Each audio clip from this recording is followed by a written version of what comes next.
10வது இயல் 2.4 புயலிலே ஒரு தோணி. புயலிலே ஒரு தோணி என்பது புதினம்.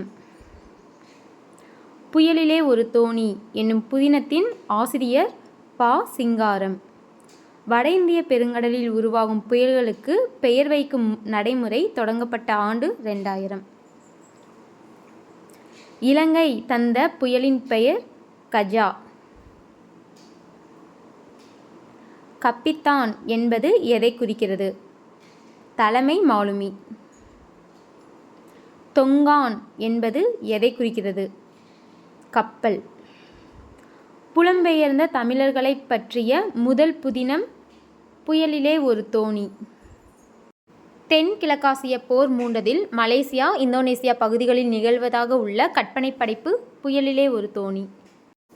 புயலிலே ஒரு தோணி என்னும் புதினத்தின் எந்த அத்தியாயத்தின் சுருக்கப்பட்ட பகுதி பாடமாக வைக்கப்பட்டுள்ளது? கடற்கூத்து.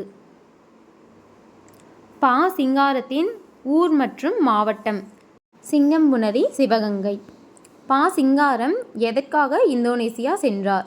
வேலைக்காக. பா. சிங்காரம் பணியாற்றிய இதழ் தினத்தந்தி. பா. சிங்காரம் அவருடைய சேமிப்பான எவ்வளவு லட்சம் ரூபாயை மாணவர்களின் கல்வி வளர்ச்சிக்காக வழங்கினார்? 7.5 லட்சம். பல்பலவின் பயங்கெழு கொல்லி என்று குறிப்பிடும் நூல் அகநானூறு. கொல்லிமலை அமைந்துள்ள மாவட்டம் நாமக்கல். புதுடில்லியில் உள்ள உலக வானிலை அமைப்பின் மண்டல சிறப்பு வானிலை ஆய்வு மையம் 2004 செப்டம்பரில் இருந்து புயல்களுக்கு பெயர் வைக்க எத்தனை பெயர்களை பட்டியலிட்டுள்ளது? 64.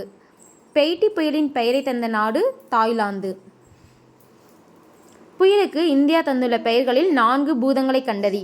அக்னி, ஆகாஷ், பிஜ்லி, ஜல். வானிலை ஆய்வாளர்கள், பொதுமக்கள், கடல் மாலுமிகள் ஆகியோருக்கு வானிலை எச்சரிக்கையை புரிந்து கொண்டு செயல்பட கொடுக்கப்படுவது புயலின் பெயர்கள். எந்த நூற்றாண்டின் தொடக்கத்தில் தெற்காசிய நாடுகளில் பல்வேறு நாடுகளைச் சேர்ந்தவர்கள் குடியேறினர்? 19ஆம் நூற்றாண்டில். பா. சிங்காரம் 2ஆம் உலகப் போர் நிகழ்ந்த போது இருந்த இடம் இந்தோனேசியா, மெபின் நகர். பொருத்திக்காட்டுக. கப்பித்தான் தலைமை மாலுமி. தொங்கான் கப்பல். அவுலியா மீன் வகை. பிலவான் இந்தோனேசியாவிலுள்ள ஒரு இடம். ஓடி வாருங்கள், இங்கே ஓடி வாருங்கள், லெக்காஸ் லெக்காஸ் என்று கத்தியவன் கப்பித்தான். தமிரோ என்று உருமியவர் ஜாப்பனிய அதிகாரி. வானிலை மாற்றத்தை கண்டு எழுந்து போய் பார்த்தவன் பாண்டியன். இடம்புரி மற்றும் வலம்புரி புயல். வங்கக்கடலில் வீசும் புயல் அமெரிக்கா, ஜப்பான், சீனாவை தாக்கும் புயல்களுக்கு இடம்புரி புயல் என்று பெயர். ஆஸ்திரேலியாவின் கிழக்கு கரை ஹவாய் தீவுகளை தாக்கும் புயல்கள் வலம்புரி புயல்கள்.